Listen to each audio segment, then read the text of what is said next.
कारण पाठीला कळ लागते म्हणून कोण कसं वाटलं. त्याच्यामुळे मी शेतकरी नवरा केला.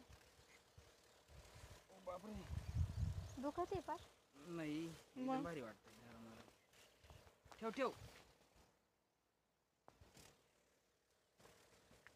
काम करावे नवऱ्यासोबत खांद्याला खांदा लावून. म्हणा की तुम्ही. खांद्याला खांद्याला चल चल. चालते ना व. बस बस थांबा. चल. हां चला. खाली मारले सगळं पूर्ण ओळ मारली. बस हो एवढं नका इथं मारायचं. चालते चालते पटकन वाय जाते ना औषध. मोबाईल त्याच्यामुळे आणायला लावतो. मला काय माहिती गुतलंय तिथं. आता कुठून व सोडते सोड.